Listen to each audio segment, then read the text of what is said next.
بالحق بشيرا ونذيرا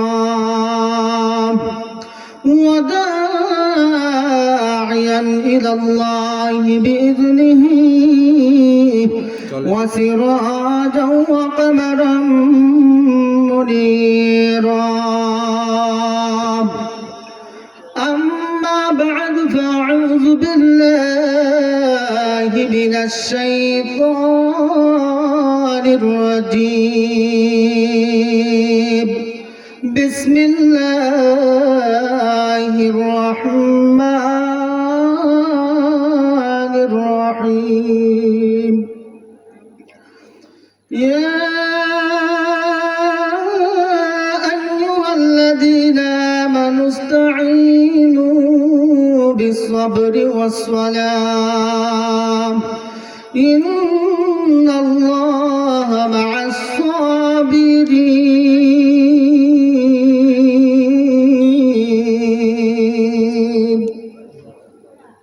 وقال رسول الله صلى الله عليه وسلم الصلاة معراج المؤمنين أو قال عليه الصلاة والسلام.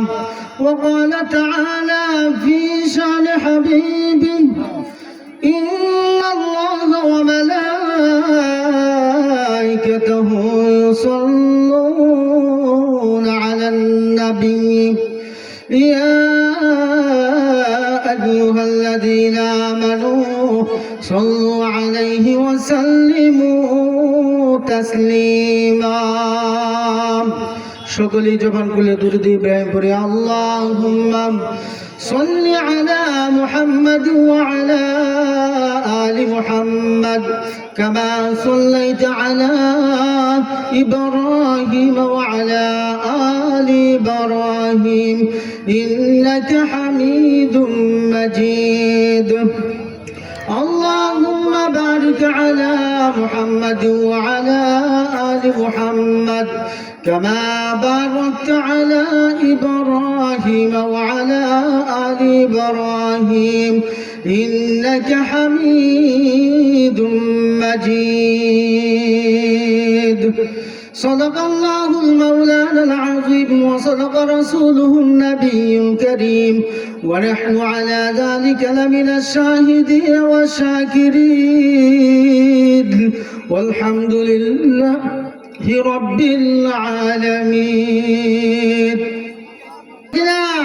আল্লাহ তাআলা আপনাকে আমাকে জামাইতেছেন এই জন্য আল্লাহ পাক রব্বুল আলামিন বলতেছেন রে বান্দা তুমি খাও অসুবিধা নাই যা ইচ্ছা সব খাও আমি রিজিকের জিম্মাদারি আমি নিয়ে নিয়েছি কিন্তু তুমি নাশুকরিয়া করো না রে বান্দা তুমি সব কিছু খাইবা এবং আমার উদ্ধতি সেজদায় পড়ে থাকবা সুবহানাল্লাহ। আর নামাজটা যখন নামাজের মতো হবে আল্লাহ তাআলার রাসূল বলেন যে ফার্স্টটা পুরস্কার মধ্যে 1 নাম্বার পুরস্কার হলো রিজিকের অভাব, 2 নাম্বার পুরস্কার বান্দা নামাজি যখন মারা যাবে তখন তার কবরে আযাব আল্লাহ মাফ করে দিবে সুবহানাল্লাহ। 3 নাম্বার পুরস্কার আল্লাহ পাক রব্বুল আলামিন তাকে কি করবেন ফুল সিরাতের রাস্তা পার হওয়ার তৌফিক দিবেন। তার ডান হাতে আমলনামা 4 নাম্বার পুরস্কার। 5 নাম্বার পুরস্কার হলো ওই নামাজি বিনা হিসাবে আল্লাহর জান্নাতে চলে যাবে সুবহানাল্লাহ। এই জন্য সেই নামাজ পড়ার জন্য ইলম কালাম দরকার আছে না নাই?